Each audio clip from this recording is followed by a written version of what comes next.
우리 주기도문 계속 이어서 작년에 하다가 이제 중단했었는데, 오늘 주기도문 올라가는 기도 세 가지, 내려가는 기도 세 가지라고 그랬어요. 기도 중에 예수님이 가르쳐 주신 기도가 최고의 기도예요. 이 주기도문은 구원받은 사람들만 할 수가 있습니다. 그러니까 다시 말하면 내 마음속에 예수님을 영접한 사람들은 자연스럽게 이 주기도문이 나옵니다. 주님의 이름이 영광, 아버지의 이름이 영광을 받으시고 아버지의 나라가 임하시옵고 아버지의 뜻만이 이루어지기를 원합니다. 사람의 마음에는 많은 계획이 있어도 오직 여호와의 뜻만이 완전히 서리라 그랬어요. 우리가 이 땅에 살아가면서 여러분 이런 일 저런 일 행하고 학교 다니면서 공부하고 비즈니스하고 직장 다니고 하는 모든 것들이 돈 벌기 위해서 하는 거다 생각하면 아직 기독교인은 아닙니다. 그런 것들을 통해서 Soli Deo Gloria라고 하는 오직 하나님의 영광을 위하여라고 하는 그 목적이 바로 세워졌을 때 그 사람을 기독교인, 크리스찬이라 이렇게 말해요. 그렇게 본다면 여러분이 교회에 나온다면 진정한 그리스도인이 되시길 바랍니다. 가짜 신앙인 되지 마시고 가짜 그리스도인 되지 마시고 진짜 그리스도인으로 살아가야 된다. 그러니까 예수님을 만나고 예수님을 영접한 사람들은 그 기도가 내가 다른 모양으로 기도해도 그 기도의 폼이 주기도문 그대로 한다는 것이죠. 아버지의 이름이 영광을 받으시고 아버지의 나라가 임하시기를 원합니다. 아버지의 뜻이 이루어지기를 원합니다. 그리고 주님이 양식을 위해서 기도하라 그러죠. 이제 내려오는 기도 첫 번째는 양식. 왜 양식을 위해서 기도하라고 했을까요? 여러분 이스라엘 백성들이 출애굽해서 엑소더스에서 광야에 처음 나왔습니다. 그 광야에서 가장 필요한 것이 뭐였어요? 양식이었습니다. 만약에 그들에게 양식이 하늘에서 만나가 내리지 않았다면 다 뿔뿔이 흩어졌을 거예요.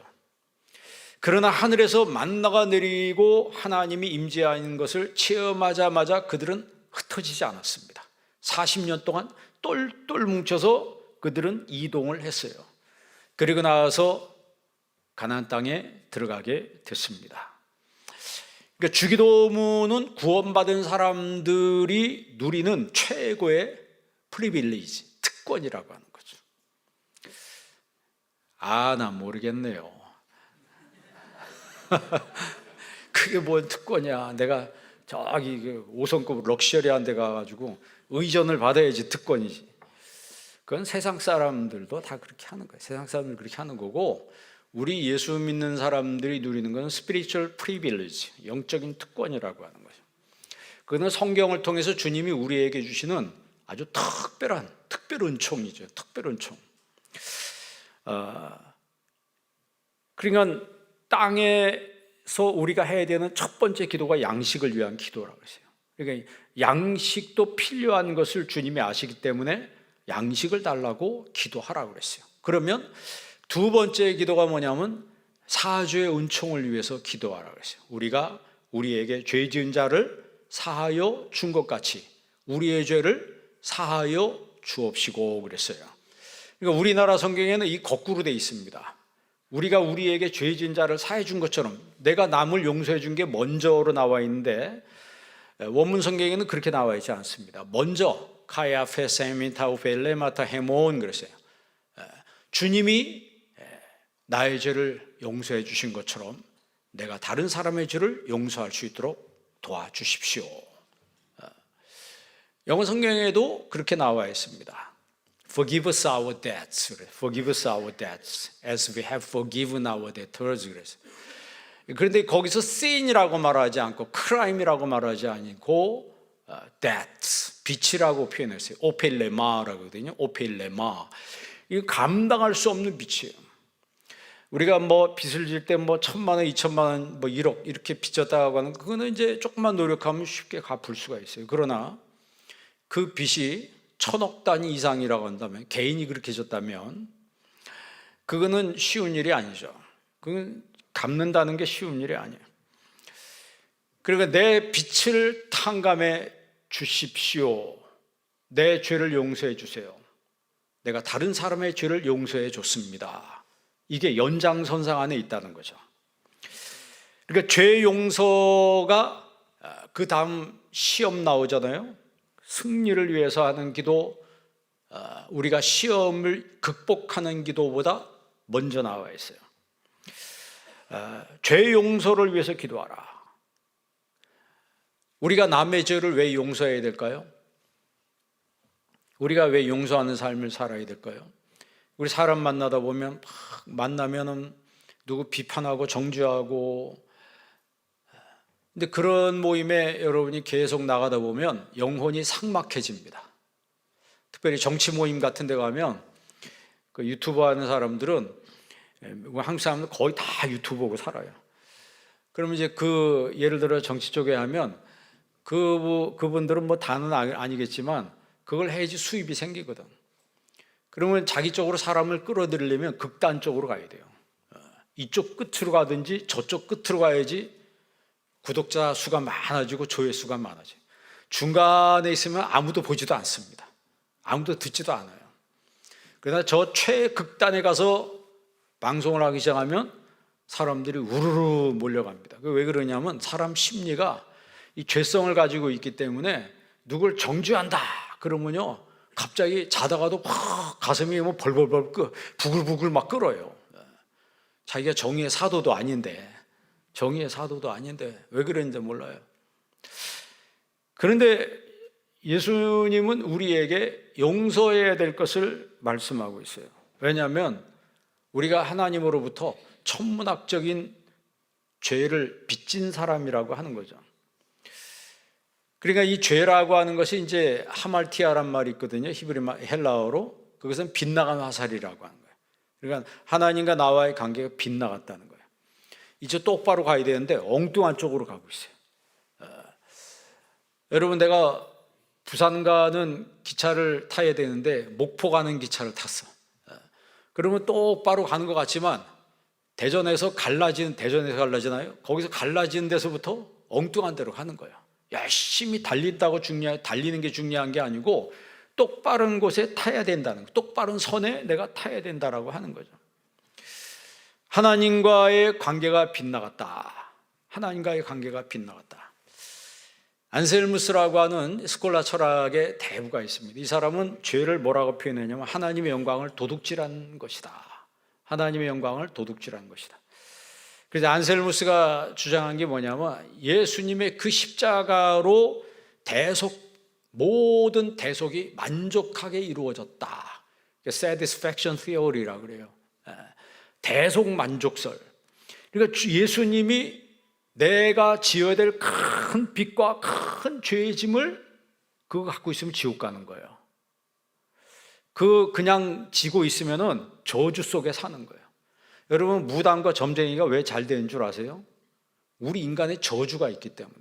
그 저주를 이용해서 그 사람들이 장사하는 거예요. 그런데 그 죄와 저주를 값없이 깨끗하게 내 삶의 저주를 나에게서 가져가셨다는 거예요. 그러니까 내 빚을 예수님께서 다 담당해 주셨다는 거예요. 여러분에게 만약 100억 빚이 있는데 누가 탕감해 줬어. 고마워요? 안 고마워요? 누가 나한테 10만 원짜리 빚을 탕감해 주면 그것도 고마운데 10만 원 빚이 있는데 내가 대신 냈어. 뭐 그러면 고맙잖아요. 그죠? 그런데 이게 억 단위가 넘어가면 이게 내 생명과 왔다 갔다 하는, 내 삶이 왔다 갔다 하는 거하고 똑같거든요. 그런데 여러분, 성경에서 예수님이 내 빚을 갚아주셨다라고 하는 것은 천국과 지옥을 가르는 문제예요. 천국은 돈으로 가는 나라가 아닙니다. 천국은 많이 배웠다고 하는 나라도 아닙니다. 천국은 이 땅에서 경험이 많다고 해서 가는 나라도 아니고 덕을 쌓았다고 해서 가는 나라도 아니에요. 천국은 예수님을 믿어야지 가는 나라예요. 그런데 그 예수님이 뭘 했는지를 우리 알아야 된다는 거죠. 예수님이 저와 여러분의 모든 죄악들을 사해 주셨다. 아피엠이라고 하는 것은 멀리 내 던진다는 거예요. 그러니까 내 삶 가운데는 죄악과 저주와 오물 같은 쓰레기 같은 이런 것들, 그것을 가지고 있으면 그것 때문에 여러분 지옥 가는데, 그걸 다 끄집어내 가지고 내 빛을, 그 오물과 같은 것들을 다 끄집어내서 멀리 던져버렸다는 거예요. 그리고 우리에게 자유함을 주셨어요. 이게 기독교의 원리입니다. 그래서 여러분 예수 믿으시길 바랍니다. 전도는요, 교회 밖에 있는 사람한테만 전도하는 게 아니고 교회 안에 있는 사람에게도 전도를 해야 돼요. 전도는 도를 전해, 예수 그리스도의 십자가의 도를 전한다라고 하는 거예요. 그 십자가의 도의 말씀을 들을 때 성령께서 역사하시는 거예요. 성령께서 역사하셔서 나로 하여금 믿게 만든다는 거예요. 제가 예전에 얘기했잖아요. 제가 교목 생활할 때 교감 선생님이 분명히 안 믿을 사람 같아요. 키도 조그맣게 새까맣게 생겨서, 그래도 계속 두드리니까요, 어느 순간에 그분이 예수님을 영접했어요. 그걸 보면서 신기하다 이렇게 생각했어요. 야, 진짜 성령의 역사로구나. 성령의 역사로구나.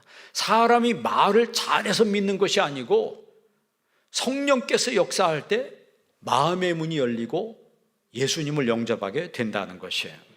그러니까 하나님께서 우리의 죄를 사하셨다라고 하는 것은 단순히 찔끔 눈 감아 주신다는 얘기가 아니고, 우리가 짊어진 그 부채의 증서, 내가 짊어진 그 부채, 빛의 증서를 찢어버리신다는 거예요. 옛날에 노예 증서가 있는데 노예 증서를 찢어버리면 뭐가 되는 거예요? 자유인이 되는 거예요. 그래서 우리가 죄와 사망에서 해방됐다 그러죠. 자유함을 얻었다. 그게 여러분 인생 살아갈 때 자유함을 얻으시길 바랍니다. 죄에서, 사망에서, 이 세상의 속박 속에서, 어두움의 그늘 속에서 내가 자유함을 얻을 때, 내가 돈은 없지만 내가 참 자유함을 얻을 때, 거기서 기쁨이, 거기서 즐거움이 내 마음속에서 막 솟아올라오는 거예요. 솟아올라오는 거예요. 그러니까 중요한 것은 예수님을 믿어야 된다. 찰스 웨슬리라고 하는 분이 있어요. 찰스 웨슬리라고 하는 분이 누구냐면, 요한 웨슬레라고 여러분 알죠? 감리교를 창시한 사람의 동생이 찰스 웨슬리, 이 사람입니다. 이 찰스 웨슬리는 18세기 영국의 대각성 운동의 주역입니다. 이분이 선교사로 일하면서 열심히 주의 종으로 일하는데도 구원의 확신이 없었어요. 그러니까 이상하잖아요. 아니 어떻게 구원의 확신도 없는 사람이 주의 일을 해? 그럴 수도 있어요. 아니 목사가 됐는데 내가 구원의 확신도 없이 일을 할 수 있다? 그럴 수도 있습니다. 직분이, 여러분, 직분이 천국을 말해주는 것은 아닙니다. 직분이 천국을 말해주는 건 아니에요. 제가 지난주에 그 현대 그 HD 그 그룹의 무슨 회장, 제가 나중에 말씀드릴게요.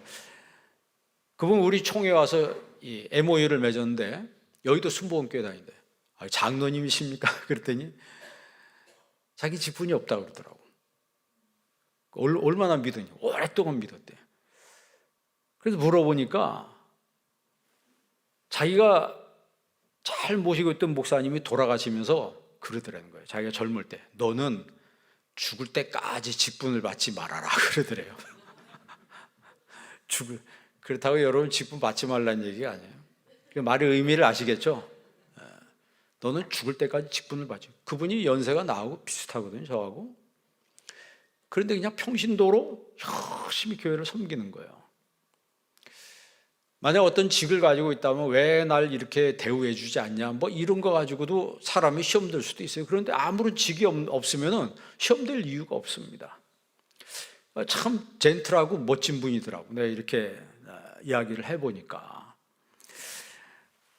여러분, 찰스 웨슬레는 구원에 확신이 없어가지고 고뇌했습니다. 그러다가 1738년에 5월 달에 그가 병에 걸립니다. 아주 독한 병에 걸려서 끙끙 앓게 돼요. 끙끙 앓면서 하나님 앞에 살려달라고 기도하는데, 그때 그에게 성령이 임했어요.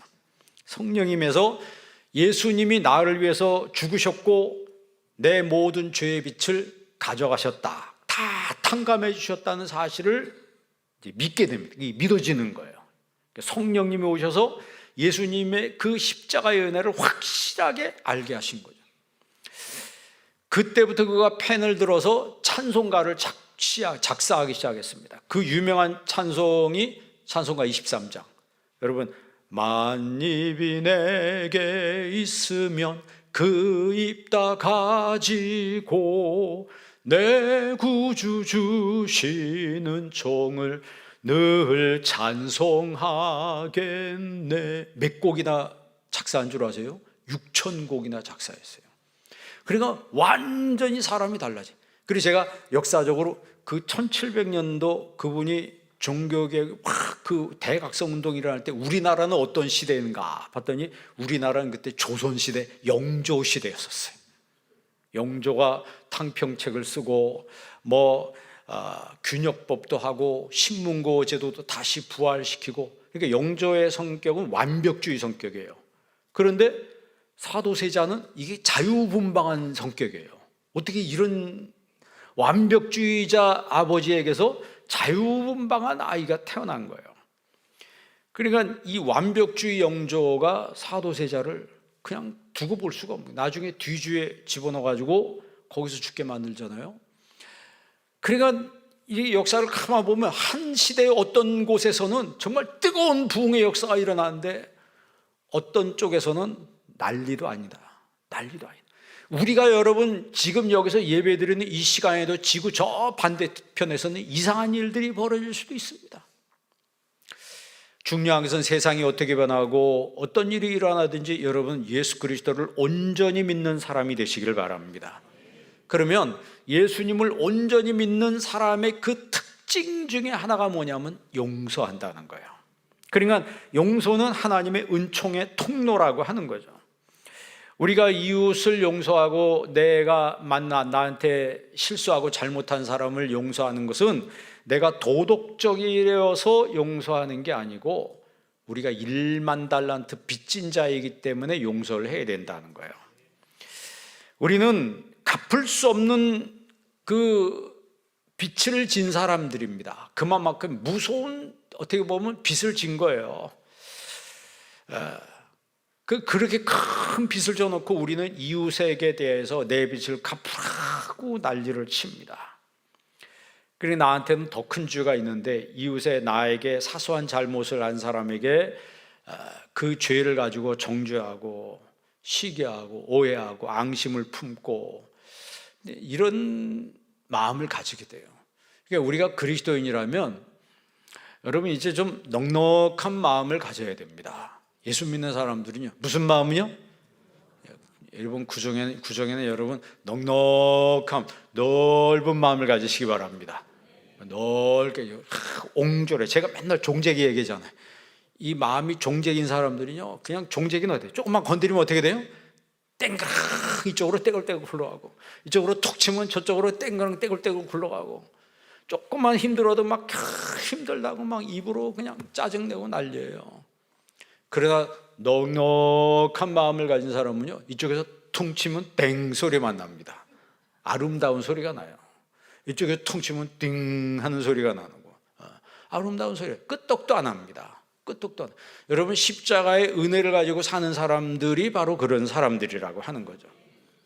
제가 종종 운전하는데 이렇게 보면 아유 제가 지난주에도 가다 이쪽으로 끼어들으려고 그랬더니 왜냐면 차선이 변경해야 돼. 근데 뒷사람이 빵 그리는 거예요. 껴들지 말라는 게 나한테. 그래서 안 껴들었어요. 그 사람 간 다음에 껴들으니까 근데 지도 좀 미안했는가 봐. 운전하는 거 보면 압니다. 차 운전하는 거 보면 자기가 알아. 나중에 조금 가다 쓱 비켜주더라고. 그거 가지고 서로 시비 걸어가지고 확 앞에 가가지고 그냥 차 세워가지고 길바닥에서 나와서 차문 열고 그게 뭐 하는 거예요. 그런데 그런 상황에 사람이 신경이 신경질이라고 하죠. 왜? 그런 걸 하는 사람들도 있습니다. 그런데 우리가 하나님의 말씀을 듣는 사람은 좀 달라야 된다. 그러니까 여러분 내면에서부터 여러분 내면의 세계가 좀 넉넉한 마음의 세계로 바꾸어지기를 바랍니다. 넉넉한 마음의 세계. 정말 그렇지. 이웃에 대해서 우리가 불친절하고 참 내가 사는 데 있어서 아득바득 살고 이렇게 살면요, 참 예수 믿으면서 내가 그렇게 산다면 그게 정말 예수님 만난 사람인가? 라고 생각했을 때, 여러분, 우리 그리스도인으로서 여러분 이번 구정 때 식구들 만나고 그러면 넉넉한 마음으로, 베푸는 마음으로 만나시길 바랍니다. 그리고 많이 베푸세요. 많이 주세요. 그거 다 이 땅에서 가지고 있어봤자 아무런 의미가 없습니다. 가지고 있는 것은 쓰라고 주신 거예요, 하나님. 아멘을 안 하시네. 가지고 있는 건 뭐하라고 주신 거라고요? 쓰라고 주신 거예요. 우리는 그 칼빈의 5대 교리가 뭐냐면, 제일 첫 번째가 total depravity라고 그러죠. 전적 부패, total corruption, 전적 타락. 우리는 전적으로 부패하고 전적으로 타락한 존재예요. 그러니까 부패하고 타락한 존재들끼리 모여서 막 입을 털면 무슨 얘기가 나오겠어요? 좋은 얘기 나와요, 안 나와요? 절대 좋은 얘기 안 나옵니다. 그래서 우리는 예수님의 보혈로 거듭나야 되는 거예요. 예수님의 보혈로 거듭날 때 우리의 생각이 달라지고 언어가 달라지고 삶의 태도와 자세가 달라져요. 반드시 그렇게 되어 있습니다. 우리는 이미 용서받은 사람들이에요. 구약 성경에 말씀하잖아요. 여러분 이사야서 1장 18절 한번 읽어보세요. 다 같이 한번 읽습니다. 여호와께서 말씀하시되 오라 우리가 서로 변론하자. 너희의 죄가 주홍 같을지라도 눈과 같이 희어질 것이요 진홍같이 붉을지라도 양털같이 희게. 아멘. 너희 죄가 주홍 같을지라도, 시뻘겋다는 얘기죠. 눈과 같이 희게 해주신다는 거예요. 진홍같이 붉을지라도, 물감을 칠하는데 여러분 빨간 레드색이세요. 레드색. 그렇게 벌겋다 할지라도 예수님께서 양털과 같이 희게 해주신다 그랬어요. 이게 하나님의 사죄의 은총의 선포라고 하는 거죠. 그래서 이 사죄의 은총을 체험한 사람들이 할 수 있는 기도가 뭐냐면, 오늘 말씀 6장 12절 다시 한번 읽어볼래요? 다 같이 한번 읽습니다. 우리가 우리에게 죄 지은 자를 사하여 준 것 같이 하나님이 넓은 마음으로 나를 포용해 주시고 내 모든 치부책과 죄의 항목들, 죄의 빛을 다 찢어주세요. 다 찢어서 멀리 날려버린 거예요. 그런 것처럼 이제 우리도 남의 죄를 용서하며 살아야 된다. 그러니까 우리가 하나님과 화해한 사람들은요, 이 땅에서도 사람들과 화해의 모습으로 살게 된다라고 하는 거죠. 죄는 뉘우친다고 해서 없어지는 게 아닙니다. 반드시 누군가는 갚아야 되는 거예요. 내가 여러분 빚졌으면 그냥 그 빚이 없어져요? 그냥 없어지는 게 아닙니다. 내가 갚든지 누가 갚든지 갚아야지 없어지는 거예요. 그런데 내가 진 빚을, 내가 진 그 큰 갚을 수 없는 그 죄의 빚을 예수님이 대신 갚으셨다는 거예요. 그런데 대신 갚으시고 주님이 너무 기뻐하셨다는 거예요. 그게 스콜라 철학의 안셀무스라고 하는 사람이 말한 대속 만족설이라고 그래요. satisfaction, 만족한, satisfaction theory라고 하죠. 만족 이론이라고 하죠. 우리 주님께서 나 같은 죄인을 용서하시고 너무너무 기뻐하셨다. 그러니까 우리가 남을 용서하는 것은 억지로 마지 못해서 하는 게 아니고 기쁨으로 용서한다는 거죠. 기쁨으로 용서한다. 이제 누가 그렇게 할 수 있어요? 예수님의 보혈로 적셔진 사람들. 출애굽할 때 이스라엘 백성들에게 하나님이 문설주에 뭘 바르라? 피를 바르라 그랬어요. 피를, 말씀에 순종해서 양을 잡아서 그 피를 문설주에다 탁 발랐더니 그날 밤에 죽음의 천사가 집집마다 찾아오는데, 피를 바른 집은 패스오버, 뛰어넘는 거예요. 들어가지 않고 넘어가 버린 거예요. 그러나 피를 바르지 않는 집안은 저주의 천사가 들어가서 장자들이 다 죽는 그런 일이 벌어졌어요. 지금도 똑같습니다. 예수님의 보혈로 여러분들이 예수님의 보혈을 바를 때, 예수님의 보혈로 내 심령이 적셔질 때 내 삶 속에 저주가 왔다 한 길로 왔다가 7길로 도망가는 거예요. 원수마귀들이 왔다가 들어오지를 못하는 거예요. 왜? 우리는 이미 예수님의 보혈로 적셔진 하나님의 백성이기 때문에 그렇습니다. 하나님의 용서를 경험한 사람들은 자신의 죄에 대해서 깊은 부끄러움을 가지게 됩니다. 내가 용서하지 못하고 내 마음이 속 좁고 참 이렇게 이기적으로 행동한 거에 대해서 참 부끄러움을 알게 됩니다. 그 구원의 은혜에 대해서, 대속의 사죄의 은총에 대해서 모르면은 그냥 여전히 그렇게 사는 거예요. 용서받기 전보다 용서받은 후에 자기의 잘못을 더욱 크게 느끼게 되는 거죠. 그래서 참회의 느낌을 가지고 겸손하게 사는 거예요. 그게 용서받은 사람의 삶의 특징입니다. 내가 참회하고 나 같은 죄인을 용서해 주신 그 하나님의 은혜에 감사하기 때문에 내가 더 겸손해지는 거예요. 그리고 사람들을 사랑하고 싶은 마음이 생겨요. 내가 더 사랑해. 이번 구정 때 식구들 만나면 많이 사랑하시기를 바랍니다. 그게 교제의 회복이에요. 용서하지 못하면요 어떻게 된 줄 아세요? 마태복음 6장 14절 한번 읽어볼래요? 마태복음 6장 14절 15절 다 같이 한번 읽습니다. 너희가 사람의 잘못을 용서하면 너희 하늘 아버지께서도 너희 잘못을 용서하시려니와 너희가 사람의 잘못을 용서하지 아니하면 너희 아버지께서도 너희 잘못을 용서하지 아니하시리라. 아멘. 반드시 뭐 해야 된다는 거예요? 근데 언뜻 보면 네가 용서 안 하면 너 용서 못 받아, 그런 얘기 아닙니까? 그런데 원어의 의미는 그런 뜻은 아닙니다. 물론 그런 뜻도 있지만 조건부 구원이 아니라고 하는 거예요. 조건부 구원이 아니고 신학적 본질은 뭐냐면 용서의 순환에 있다는 거죠. 그러니까 내가 용서를 받은 사람은 이 용서를 배달하는 사람, 그래서 용서를 순환시키는 사람이라고 합니다. 여러분 가정, 여러분 일터를 용서로 순환시키는 사람이 되시길 바랍니다. 용서의 배달부가 되시라 이 말이에요. 매일 일용할 양식을 구하는 것처럼 우리에게 용서할 수 있는 능력을 구하는 성도가 되어야 된다는 거예요.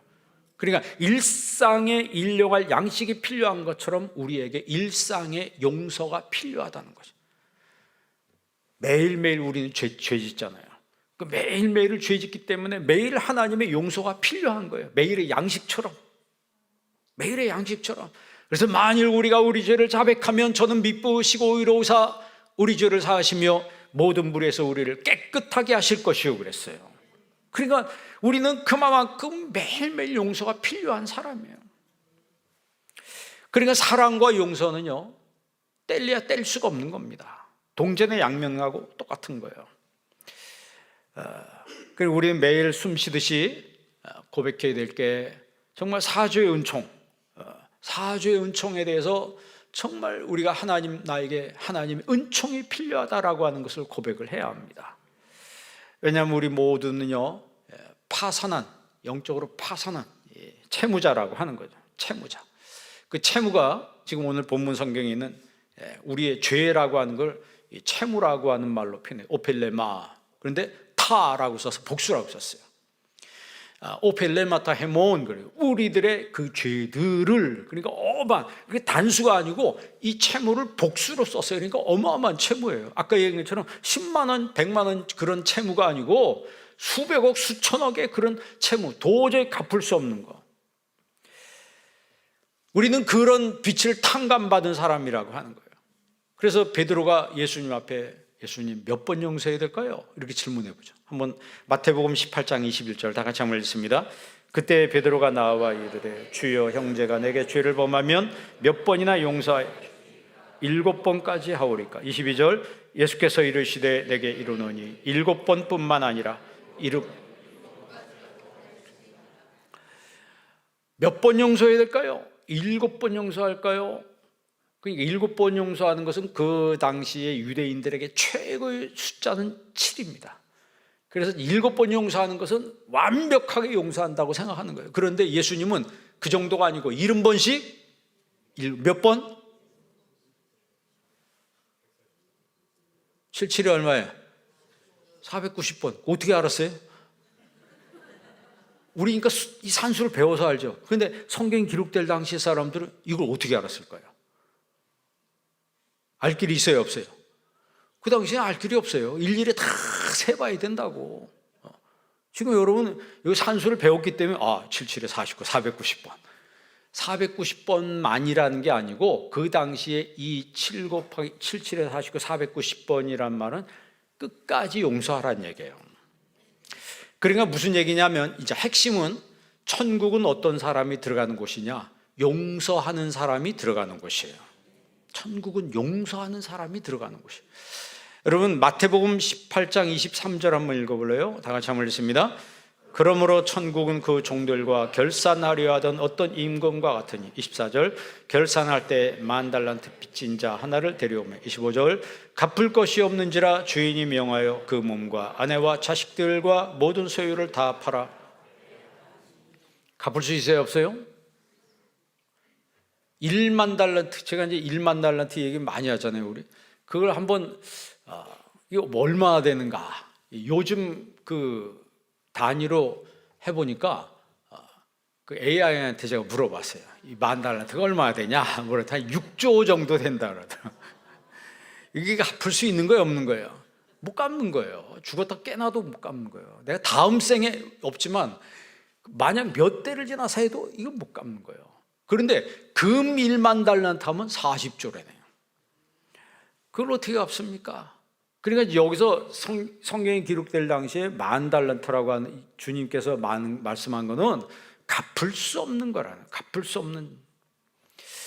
자 26절 다 같이 한번 했습니다. 그 종이 엎드려 절하며 이르되 내게 참으소서 다 갚으리이다 하거늘 27절 그 종의 주인이 불쌍히 여겨 놓아 보내며 그 빚을 탕감하여 주었더니 6조에 해당하는 그 금액을 한순간에 탕감해 줬다는 거예요. 여러분 우리의 죄악이 그렇게 탕감을 받은 거예요. 믿으세요? 믿어지는 게 은혜입니다.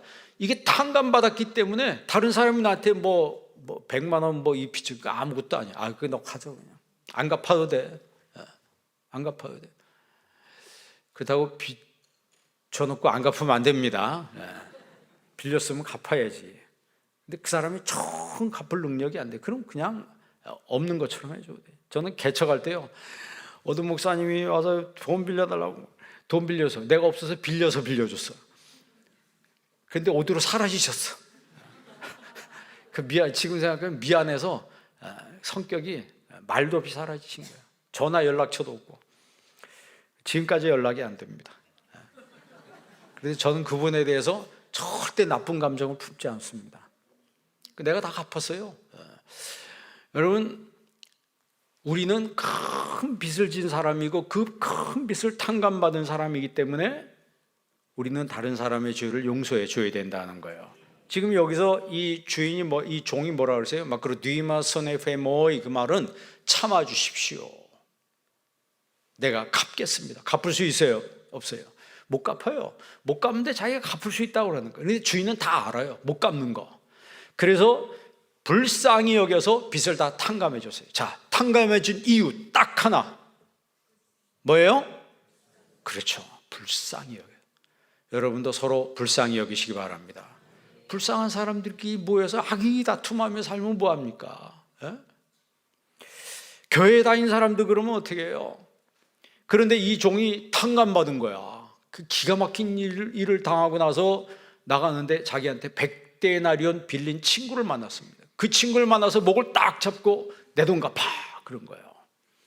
그래가지고 그 친구가 똑같이 나를 참아줘 막 그러 뒤마스네 포임 나를 참아줘 내가 갚을게 그랬더니 너 내 빚 다 갚을 때까지 깜빵에 좀 들어가라. 깜빵에 집어넣었어요. 얼마나 어이없는 일이에요. 그런데 이게요 그 종들이 왕한테 이 사실을 알려줬어요. 왕이 다시 불렀습니다. 왕한테 불러갔어요. 왕이 뭐라 그래요? 자 32절 18장 32절 다 같이 읽습니다. 이에 주인이 그를 불러다가 말하되 악한 종아 내가 빌기에 내가 내 빚을 전부 탕감하여 주었거늘 33절 내가 너를 불쌍히 여김과 같이 너도 내 동료를 불쌍히 여김이 마땅하지 아니하냐고 34절 주인이 노하여 그 빚을 다 갚도록 저를 옥졸들에게 넘기니라 35절 너희가 각각 마음으로부터 형제를 용서하지 아니하면 나의 하늘 아버지께서도 너희에게 이와 같이 하시리라. 아멘. 그러니까 전체 스토리가 다 이해가 되시죠? 그러면 결국 천국은 누가 가는 곳이에요? 용서하는 사람이 가는 곳이에요. 왜 용서해야 된다고요? 내가 용서받았기 때문에 용서받아. 그러니까 그 용서는 기도의 통로를 여는 거예요. 용서하는 사람에게 비로소 기도의 통로가 열리는 거예요. 여러분, 마가복음 11장 25절도 읽어보십시다. 마가복음 11장 25절 다 같이 읽습니다. 서서 기도할 때 아무에게나 혐의가 있거든 용서하라. 그리하여야 하늘에 계신. 근데 여기서 기도할 때, 근데 어떻게 기도할 때? 서서 기도. 유대인의 기도 방법은요, 서서 기도하는 거예요. 여러분, 그 통곡의 벽에 있는 유대인들 그 사진 같은 영상 같은 데 보면 뉴스나 이런 나오고 앉아 있어요, 서 있어요? 서서 기도합니다. 제가 유대인들 새벽 기도 와서 기도하는 걸 봤어요. 랍비는 서서 기도하더라고. 다 그런 건 아니고 앉아서 기도하는 사람도 있어요. 그런데 서서 기도한다니, 서서 선다는 말은 스테케테라고 하는데, 이게 지금 현재 능동태직설법이에요. 지금 서서 하나님 앞에 기도할 때 너희가 누구에게든지 혐의가 있거든, 어떤 사람에게 혐의가 있거든, 그 사람을 뭐 해라? 용서해라. 이게 현재 명령형이에요. 해도 되고 안 해도 된다는 게 아니고 반드시 해야 된다. 여러분, 한 바리새인이 초청을 받았어요. 예수님을 참 초청을 했어요. 초청해서 예수님이 그 바리새인 집에 들어갔는데 이 바리새인이 막 유심히 살피는 거예요. 그러니까 예수님을 극진히 모시기 위해서 초청한 게 아니에요. 어디 흠잡을 데 없는가, 이래서 아마 예수님 초청한 것 같아요. 그런데 갑자기 어떤 죄인인 여자가 향유 옥합을 가지고 와서 그 향유 옥합을 깨서 울면서 자기 머리털로 예수님의 발을 씻기고 그 발에 입을 맞췄어요. 그리고 이 모습을 보고 예수님 뭐라고 얘기했습니까? 여러분, 누가복음 7장 47절 먼저 한번 읽어보겠습니다. 이러므로 내가 내게 말하노니 저의 많은 죄가 사하여 졌도다. 이는 저의 사랑함이 많음이라. 사함을 받은 일이 적은 자는 적게. 바리새인들은 이 여인이 예수님의 그 발을 향유로 씻는 거예요. 그 향유가 비싼 향유 아닙니까? 그 당시에 최고의 가치가 나가는 그런 게 향유인데, 그 바리새인들은 저 여인이 저렇게 헌신하니 나도 좀 해야 되겠다, 이런 마음 가진 게 아니고, 저 여자가 어떤 여자인 줄 알 텐데 어떻게 저러고 있나, 정말 저 여자가 어떤 여자인지 모르는가, 뭐 이런 의구심을 자꾸 갖는 거예요. 여기서 죄인이라고 하는 이 여자라는 표현은 그 당시의 의미는 이 어떤 매춘부라고 하는 거죠. 술 팔고 몸 팔고 하는 이런 여인이었습니다. 예수님께서 그 시몬에게 딱 그 생각을 아시고 말을 합니다. 내가 너한테 할 말이 있다 그랬어요, 예수님. 그랬더니 말씀하십시오 그런 거예요. 빚 주는 사람이 빚을 주는데 어떤 사람에게는 500데나리온 빚을 줬고 어떤 사람에게는 50데나리온 빚을 줬다. 그러면 둘 다 갚을 것이 없어서 탕감해 줬어. 그러면 500데나리온 빚진 사람이 더 사랑하겠느냐, 50데나리온 탕감받은 사람이 더 사랑하겠느냐? 500데나리온 빚 탕감받은 사람이 더 고마워하겠어요? 50데나리온 탕감받은 사람이 더 고마워하겠어요? 어느 쪽이에요? 당연히 500데나리온 빚진 사람이 더 탕감받겠죠. 10배나 더 많은 빚을. 그랬더니 예수님께서 그런 얘기를 합니다. 너는 내가 집에 들어올 때 내게 발 씻을 물도 주지 아니했지만 이 여자는 눈물로 내 발을 적시고 그 머리털로 닦았으며 입 맞추기까지 했다. 너는 내 머리에 감람유도 붓지 아니하였을 때 이 여자는 향유로 내 발에 부었느니라. 이렇게 말씀하시는 거예요. 그 당시 유대인들은 손님이 오면 씻을 물을 내줍니다. 귀한 손님이 오면 종들이 손님의 발을 씻겨줘요. 그 당시 샌들 신고 다녔기 때문에 먼지가 많이 묻어요. 그러면 집에 딱 들어오면 유대인들은 항상 씻기 때문에 종이 와서 씻어줘요. 그리고 종이 없는 집안은 물을 내주면 자기가 씻어. 그런데 예수님이, 그렇게 고귀한 예수님이 오셨는데 아무것도 안 내준 거예요. 그건 일단 무시하는 겁니다. 예수님 신앙생활 할 때도 그런 사람이 있잖아요. 마음으로부터 다 하는 사람이 있고 이 바리새인처럼 신앙생활하는 사람도 있습니다. 그게 나하고 뭔 상관인데, 그게 나하고 뭔 상관인데, 이런 식으로 신앙생활하는 사람이 있어요. 그리고 그런 사람은 항상 흠을 찾아요. 예수님이 어디 흠이 없나 이렇게 찾았는데 딱 찾았다고. 저 죄인인 여자가 발을 씻는데도 가만히 있어, 저거 거절해야지 뭐 이래가면서. 그럼 예수님이 아신 거예요. 그래서 말한 게 뭐예요? 사함을 받은 일이 적은 자는 적게 사랑하느니라. 우리는 사죄의 은총을 받은 사람이에요. 얼만큼의 사죄요? 1만 달란트의 그 빚을 탕감받은 사람들이에요. 1만 달란트 빚을 탕감받은 사람들이 다니면서 나한테 100데나리온 빚진 사람 목을 부여잡고 내 빚 갚으라고 아득바득하면서 그렇게 살아간다면 그 사람이 그리스도인입니까? 하나만 얘기하고 마칠게요. 그 아프리카 콩고에서 헌신했던 어제 여자 선교사님인데, 헬렌 로즈비어라고 하는 그 선교사님이 콩고에서 선교하다가 반군들이 쳐들어왔어요. 갑자기 반군들이 쳐들어와서 끌려갔습니다. 끌려가서 아주 처참하게 성폭행 당하고 두들겨 맞았어요.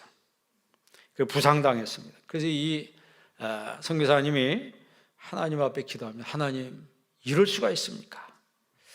어떻게 저 사람들 용서할 수 있겠습니까? 막 화가 나기도 하고 막 하나님 앞에 울면서 기도하는 거예요. 그랬더니 하나님이 마음의 음성을 들려주셨대요. 마음에. 헬레나, 내가 그들을 용서하는 것이 아니라 내가 너를 통해서 그들을 용서하기 원한다. 너는 그저 나에게 내 마음의 통로를 빌려주겠니? 너는 내 마음의 통로를 내게 빌려주겠니? 그랬어요. 너의 마음의 통로를 나에게 빌려주면 그 통로를 통해서 주님이 용서의 은혜를 주시겠다는 거죠. 그러니까 용서라고 하는 것은 내 의지의 산물이 아니라고 하는 거예요. 내가 의지로 용서하는 게 아니고 내 안에 계신 그리스도의 사랑이 흘러가도록 내 감정의 소유권을 포기하는 거예요. 내 감정의 소유권을 포기하는 거예요. 그래서 여러분, 그 성 어거스틴은요 그런 말을 합니다. 용서하지 않는 사람은 자기 자신이 독약을 마시면서 상대방이 죽기를 바라는 것과 같다. 그러니까 남을 미워하는 사람은 뭘 마시는 것과 같다고요? 독약을 마시면서 상대방이 죽기를 바라는 것하고 똑같다는 거예요. 결국은 상대방이 죽기 전에 자신이 먼저 죽는다는 거죠. 오늘 말씀의 핵심은 여러분, 용서의 유통자가 되시길 바랍니다. 용서의 유통자가 돼서 정말 그리스도께로부터 받은 사죄의 은총을 많은 사람들에게 흘려보내는 용서의 유통자가 돼서 여러분 가정과 여러분 이웃과 여러분 직장과 일터가 정말 예수님의 풍성한 은혜를 누리는 축복이 있기를 주의 이름으로 축원합니다. 기도하겠습니다. 좋으신 아버지 하나님, 감사합니다.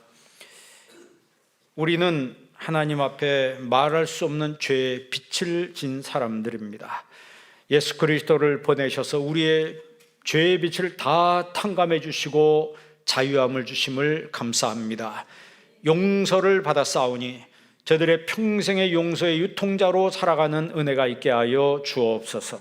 예수님의 이름으로 기도합니다. 아멘.